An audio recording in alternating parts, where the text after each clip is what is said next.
Bien, sigamos hablando acerca del síndrome de Weber. Yo soy Adriana y les voy a explicar acerca del cuadro clínico que se presenta, pero con un enfoque contralateral. Empecemos.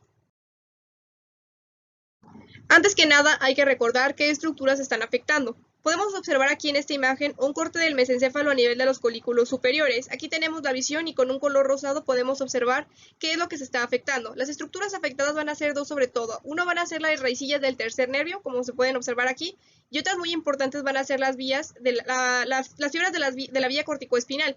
Para poder entender las manifestaciones clínicas que se presentan en un cuadro clínico contralateral, tenemos que centrarnos en estas fibras, por lo tanto vamos a prestar un poco de énfasis en ellas. La vía corticoespinal es la vía motora por excelencia. Si recordamos un poco acerca de su recorrido, tenemos que empieza desde la corteza, lo que es la corona radiada, la cápsula interna, comienza a descender, pasa por el mesencéfalo, a los núcleos corticoespinales, y de aquí nosotros nos vamos a centrar en la decusación piramidal, que es hacia donde cruza de manera contralateral hasta llegar a su fascículo. Podemos entender cómo es que se da la manifestación contralateral. Contralateral hace referencia a que si la lesión se presenta del lado derecho, lo que se va a estar observando, es decir, las manifestaciones, se van a observar en el lado izquierdo, es decir, en el lado contralateral.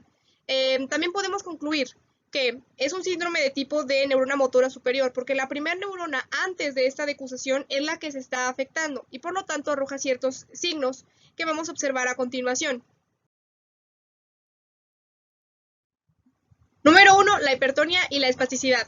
Básicamente se van a comprometer de manera predominantemente a los músculos que se van a oponer a la fuerza de la gravedad, flexores de los brazos y los extensores de las piernas. Esto tiene un fundamento fisiológico. ¿Por qué? Porque la vía corticoespinal es una vía flexora inhibitoria que actúa como en un equilibrio con las extensoras excitatorias, que son otras vías.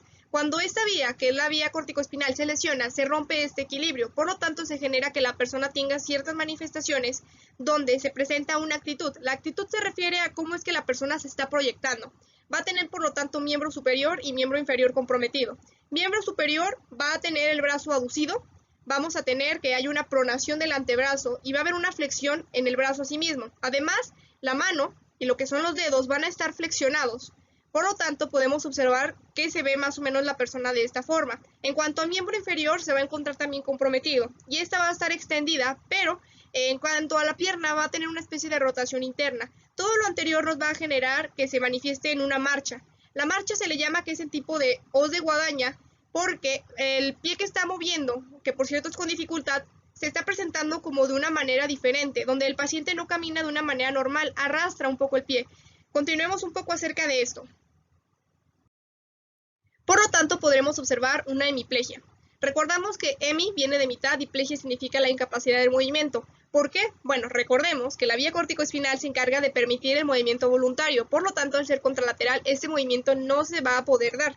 Esto en consecuencia nos va a llevar a una hipotrofia. La hipotrofia se refiere a la pérdida de la disminución, una disminución en cuanto a la musculatura que se tiene por diversas causas. En este caso en particular, por el síndrome de Weber que genera una hemiplegia contralateral, se va a presentar que como no se pueden estar moviendo los músculos, no se pueden ejercitar, estos van a comenzar a perder este volumen y por lo tanto en esta imagen podemos observar la pierna sana y la pierna afectada. Si pasamos a esta porción vemos un pequeño fragmento de video que muestra a la persona hemipléjica con la incapacidad de poder realizar movimiento del lado contralateral. Es por eso que la enfermera tiene que ayudarlo. En cuanto a la hipertonia, podemos observar también, si prestamos atención, cómo es que la mano la tiene contraída en cuanto a los otros signos que también ya se habían mencionado un poco. Finalmente podremos observar lo que es una hiperreflexia profunda. La hiperreflexia profunda es el signo que se manifiesta en las personas que tienen una lesión en lo que es el sistema nervioso, específicamente, como ya lo habíamos mencionado, en el síndrome de la neurona motora superior. Esto sucede cuando se tiene un reflejo osteotendinoso. ¿Por qué? Porque la persona no puede reaccionar de manera adecuada. En este caso, hiperreflexia, hiper hace referencia a que va a haber un aumento en cuanto a los reflejos. Los reflejos se pueden medir en una escala del 0 hasta lo que es el 4, 3, 4. El 0 es arreflexia, donde la persona ante un estímulo no va a poder responder, no va a tener ningún reflejo.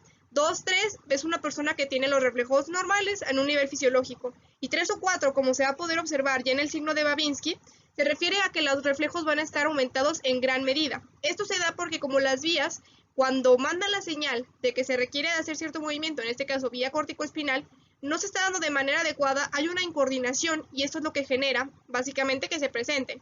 En cuanto a Babinski, ¿a qué se refiere? Bueno, el Babinski es un signo que se presenta de manera normal en cuanto a las personas, pero cuando tienen, que son neonatos, es decir, las personas que acaban de nacer hasta aproximadamente 6 meses. ¿Cómo se va a evaluar esto? Bueno, vamos a tener a nuestro paciente y nosotros lo que tenemos que realizar es que en la planta del pie tenemos que hacerle algún estímulo con algo de fuerza para que nosotros experimentemos una respuesta. Entonces nosotros lo que vamos a hacer va a ser hacer algo así, un movimiento con un instrumento especial. Lo que sería normal en un bebé va a ser que los dedos, específicamente el dedo gordo, se extienda y estos dedos se abran como a manera de abanico, es decir, algo así. Esto deja de ser normal, es decir, se elimina este reflejo y se cambia por otro que es que cuando se aplica este estímulo se haga flexión cuando ya se pasa este tiempo de edad. Cuando se ha pasado ese tiempo de edad y se mantiene este reflejo, es decir, el Babinski, como se puede observar en esta porción, nosotros vamos a observar que precisamente esto no es normal. La persona igualmente va a presentar que al momento de darle un estímulo, el reflejo cutáneo plantar va a estar extendido, es decir, va a estar aumentado. Los dedos se van a abrir en abanico y el dedo se va a extender, además de que va a presentar como un pequeño retroceso de la pierna. Esto no es normal, repito. En neonatos es normal, pero ya en personas adultas o de cualquier edad ya no lo es. Además de esto vamos a poder presentar un clonus. El clonus se refiere a que vamos a mantener una serie de contracción y relajación, es decir, vamos a sostener la planta del pie, en este caso que es un clonus aquileo, porque también hay clonus rotuliano con el reflejo de la rodilla. En el clonus aquileo vamos a mantener el pie y nosotros lo que vamos a tener que aplicar es una contracción de los músculos y una relajación. Cuando nosotros dejemos de presentar este estímulo, la persona nos va a regresar este estímulo. Imaginando que esta es la planta del pie, nosotros lo presentamos, comenzamos a estimularlo y al momento de que dejamos de hacerlo, la persona nos puede regresar este reflejo. Igualmente, esto ya no es normal porque se refiere que hay una lesión igualmente en algún área de lo que es el sistema nervioso. Puede ser un clonus inagotable, esto ya es a un extremo donde la persona no presenta ningún decremento, es decir, cuando nosotros ya hemos dejado de dar estos estímulos, la persona sigue haciendo esto sin presentar pues ningún decremento, es decir, continúa, pero eso ya depende más bien de la lesión, la gravedad. Finalmente vamos a tener la abolición, ojo, abolición de los reflejos cutáneos superficiales abdominales. Para este caso nosotros vamos a tener que evaluar la porción del abdomen para el paciente. Vamos a tener que presentar un estímulo, ya sea de un lado o del otro. ¿Cómo va a ser esto? Bueno, vamos a tener que colocar al paciente y vamos a tener que con algún objeto presentar una estimulación de derecha a izquierda, un poco debajo del ombligo.